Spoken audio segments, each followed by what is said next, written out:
Hello students, আমার চ্যানেলে তোমাদেরকে স্বাগত। শুরু করছি ক্লাস 11 ফার্স্ট সেমিস্টারের একটি ভূগোলের ক্লাস। তোমাদের সামনে রয়েছে দেখো রায় মার্টিন প্রশ্নবিচিত্রা ক্লাস 11 ফার্স্ট সেমিস্টার। তো এই প্রশ্নবিচিত্রা থেকে কিন্তু আমরা কিন্তু ভূগোলের অধ্যায়ভিত্তিক এমসিকিউ ক্লাস করছিলাম। আজকে কিন্তু আরও একটি ভূগোলের এমসিকিউ ক্লাস নিয়ে এসেছি রায় ও মার্টিন ক্লাস 11 ফার্স্ট সেমিস্টারের প্রশ্নবিচিত্রা থেকে। চলো প্রথম থেকে শেষ পর্যন্ত ভিডিওটা দেখবে, একটু স্কিপ করবে না। চলো শুরু করি, ক্লাসটি দেখো। তো আজকে আমরা করব ইউনিট 3, যেটা ভূমিরূপ গঠনকারী প্রক্রিয়া। আমাদের 4টে পর্ব হয়ে গেছে। আজকে কিন্তু ভূগোলের 5 নম্বর এমসিকিউ ক্লাস। কি বললাম? আজকে ভূগোলের 5 নম্বর এমসিকিউ ক্লাস। এর আগে কিন্তু আমি অধ্যায়ভিত্তিক এমসিকিউ 4টি ক্লাস করিয়েছি। তো অবশ্যই কিন্তু এই ধরনের ক্লাস পেতে গেলে আমার চ্যানেলটাকে অবশ্যই তোমরা কিন্তু সাবস্ক্রাইব করে রেখো, ঠিক আছে? আর চলো শুরু করে দিই ক্লাস 11 ফার্স্ট সেমিস্টার ভূগোলের অধ্যায়ভিত্তিক এমসিকিউ ক্লাস রায় ও মার্টিন প্রশ্নবিচিত্রা থেকে। দেখো প্রথম ইউনিট 1 ভূমিরূপ গঠনকারী প্রক্রিয়া, তার 3.1 অন্তর্জাত প্রক্রিয়া, এই চ্যাপ্টারটা দেখো। প্রদত্ত কোনটি গিরিজনী আলোড়নের সঙ্গে যুক্ত? ভঙ্গিল পর্বত। আচ্ছা, অনুভূমিকভাবে ও স্পর্শক বরাবর কার্যকরী ভূগাঠনিক আলোড়নের সঙ্গে যুক্ত হয় এমন একটি প্রক্রিয়া হলো গিরিজনী। যে ধরনের শক্তির মাধ্যমে মহাদেশ গঠিত হয় সেটি হলো অন্তর্জাত শক্তি। পরের প্রশ্ন, মহীভাবক আলোড়ন কাজ করে উল্লম্বভাবে। সমুদ্রপৃষ্ঠের উত্থান ও পতনজনিত আলোড়নকে বলা হয় ইউস্ট্যাটিক। কি বলা হয়? ইউস্ট্যাটিক। আচ্ছা, আফ্রিকার বিখ্যাত রিফট ভ্যালি কোন আলোড়নের ফলে সৃষ্ট? মহীভাবক আলোড়নের ফলে সৃষ্ট। আচ্ছা, বিবৃতি এবং কারণ আছে। দেখো বিবৃতি কারণের মধ্যে এখানে কিন্তু অপশন এ হবে। এ ও আর দুটোই সঠিক এবং আর এ এর সঠিক ব্যাখ্যা। কি বললাম? সাথে দেখে এই অপশন এ ও আর দুটোই সঠিক এবং আর এ এর সঠিক ব্যাখ্যা। আচ্ছা, পরের প্রশ্ন, পৃথিবীর ব্যাসার্ধ বরাবর কার্যকরী আলোড়ন মহীভাবক।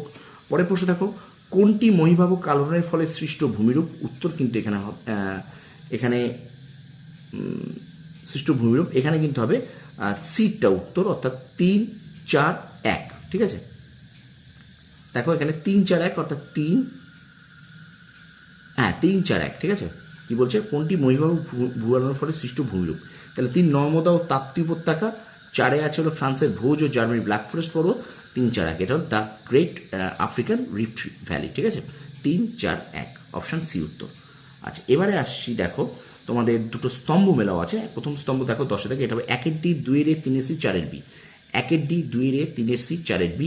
আরেকটা স্তম্ভ মেলাও আছে, দেখো 1 সি 2 বি 3 4 ডি।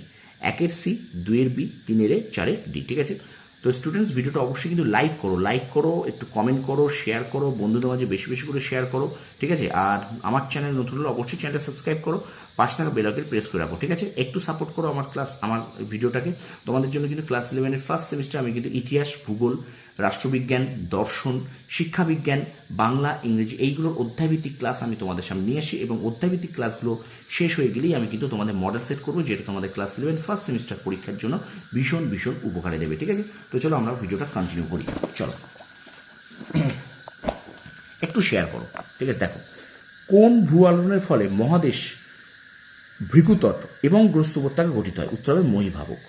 আচ্ছা, মহাকাশ থেকে ছুটে আসা উল্কার পতনে ভূমিরূপের যে পরিবর্তন হয় তা কোন প্রক্রিয়ার উদাহরণ? অপার্থিব। আচ্ছা, ধীর আলোড়নের ফলে ঘটে থাকে ভঙ্গিল পর্বত ও চ্যুতি। আচ্ছা, পরের প্রশ্ন, ইসিওস্ট্যাসি শব্দটি প্রথম কে ব্যবহার করেন? ডাটন। আচ্ছা, পরের প্রশ্ন দেখো, দ্বিতীয় ক্রমের ভূমিরূপটি হলো মালভূমি।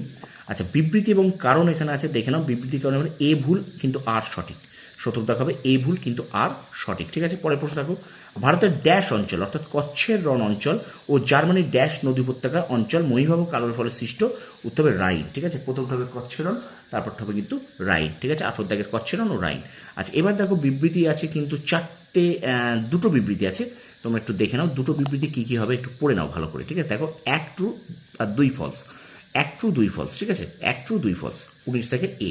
আচ্ছা, এবার দেখো পর্যায় অনুসারে প্রথম, দ্বিতীয়, তৃতীয় ক্রমের ভূমিরূপ সাজাও।